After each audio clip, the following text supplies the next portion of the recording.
Hello there, this is Cheryl here, and I wanted to wrap up this final newsletter, if you like, or final episode around 2018 with a video of the lessons I've learned this year.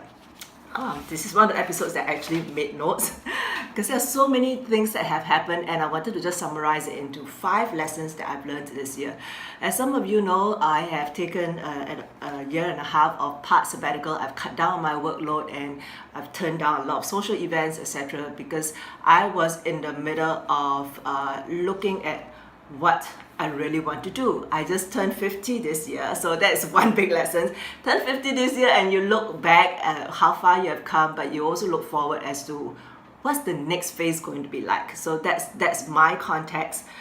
So I cut back on my work. I took a year of reflection, part reflection also, but still working with some of my clients. But it's been a very unusual year. So I want to just set the context. This is the year I became a single mom. I still run a global business. This is the year I decided to travel more widely and listen to what my customers and my clients and my tribe has to say. This is the year I spent a lot of time with my boys traveling and see them growing up. So that's my context. And this is also the year where I asked myself, waking up in winter, this season, what do I really want?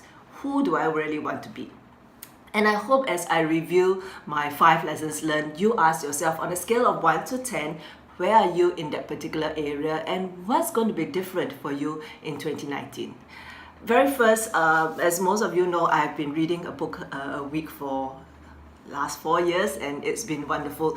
I wanted to just kick off with the first book that I have made a great impact to me. In fact, this is my 3rd read, and it's by Cheryl Richardson, Waking Up in Winter, in search of what really matters at midlife. Some of you are much younger than midlife, but still one that calls you to reflect and think about what really matters, and that sets the context for me in terms of some of the lessons learned. My very first lesson learned, the top 5, is dare to be me. My very first lesson learned is dare to be me. Yes. So you're saying, Cheryl, you're a high performance coach. Shouldn't that come natural to you? No, it didn't. Dare to be me was learned as a lesson to say, let the creative me be fully expressed. No more living under the expectations of others. And that when I'm truly vibrant, engaged, and creatively expressing myself is where I can best serve my family, best serve my tribe, and best serve my clients, and the best for me, myself, because the stress is a lot less. So my very first lesson is dare to be me, dare to be bold, joyful, and authentic again, going back to the basics. And that every day I want to feel joyful, fulfilled, and loved. So dare to be me then frames who I am, who I'm going to be, and how I'm going to express myself to the world. And that's going to carry on to 2019. It's a precious lesson learned. So on a scale of 1 to 10, where are you in daring to be you? That's a big question, right? And so if 2018 you have been living under somebody's expectations, you have not fully expressing yourself, where do you want to be in 2019? So that's my very first lesson. The second lesson is in the lesson of health. Very big lesson. I went on a mood swing, and I went a little bit of a depression, and then I got out of it. And all in all, my learning for the last 18 months and a fair bit through 2018 is, take care of yourself in terms of your spiritual health, your physical health, your emotional, your mental health, and overall wellness. Because once that's not in place, the rest of the things doesn't matter. It's not going to fall in place.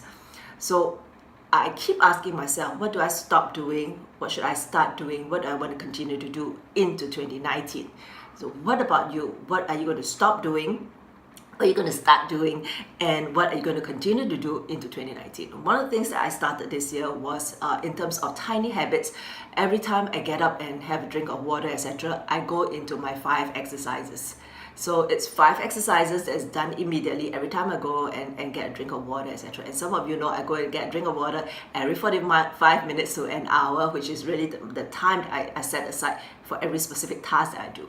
And that got me back into exercising and moving my body without deliberately, say, going for a run or going to the gym, etc. But it got me to feel much better about myself in terms of my overall health. And that also got me into a better space in terms of my emotional and mental wellness. So on a scale of 1 to 10, again, where are you in your state of health? What will you start doing, stop doing, or continue to do into 2019? My third lesson is find your tribe.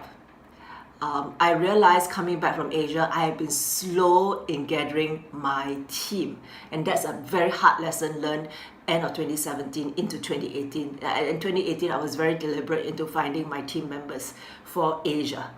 And I'm glad to say that we have, and therefore 2019, watch out, because we are going to be back into full swing, but redefining, pivoting a little bit about what we do and how we're going to be doing it.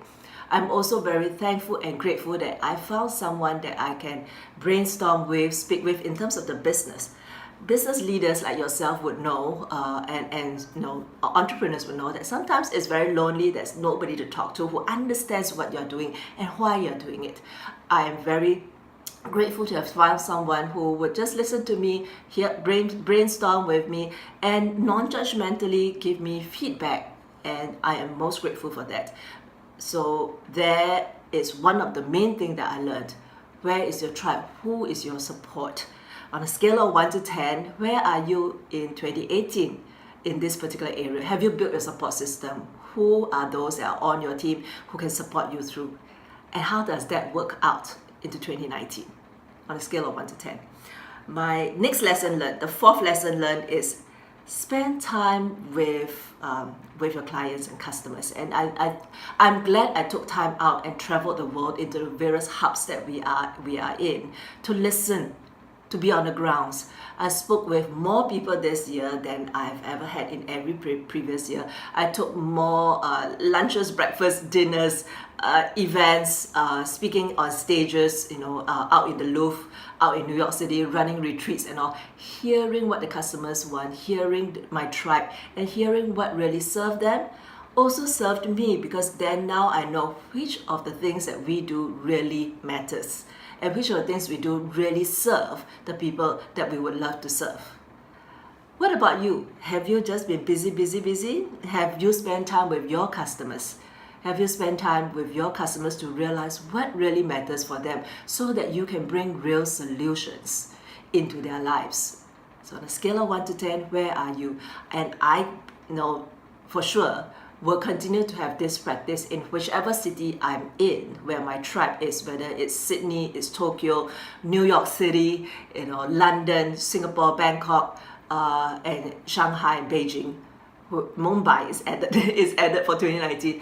Wherever I am, I will set up listening posts. I will engage with my clients. I will engage with my tribe, because that's where we build the connection. That's where we build the understanding, and that's where I know what is it that they are facing and how can I continue to serve them.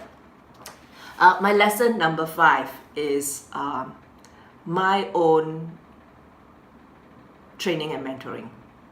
My own training and mentoring, because I realized that if I were to grow and serve, I need to continue to learn and to develop. And that's one of the things that I am focusing on in terms of what are the skills that I need to be growing in 2019.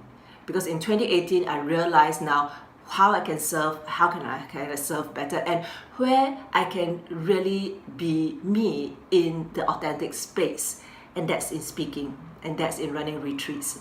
Therefore, one of my key objectives as I wrap up this year is to look for speaking possibilities, big stages, small stages, in whatever capacity, to be able to speak and dare to speak. And that's what I want to ask of you. Have you gone back and said, in the scale of 1 to 10, where am I in terms of my own personal growth, in my professional growth, on a scale of 1 to 10, even not regarding the job or the role that I'm in right now? How do I want to grow, and who do I want to grow up to be? So that's my 5 lessons learned. So I want to leave with you. What is 2018 like for you? Was it what you imagined it for it to be? And if you could ask yourself, what would you like to be more of or less of? And then going into 2019, what would you take with you? Is there a concern that your 2019 may end up looking like your 2018? Well, if that's the case, then I would like to invite you to join me for my free online workshop called Mapping Your 2019 Success. The link for the workshop is somewhere where this video is placed, depending on which format that you're looking or platform that you're watching this. But it's there, and we're going to hold it live. A full 90 minutes of it for you to be reviewing your year, for you to be looking forward to mapping 2019 so that it's successful, so that you get to reach the goals that you want to.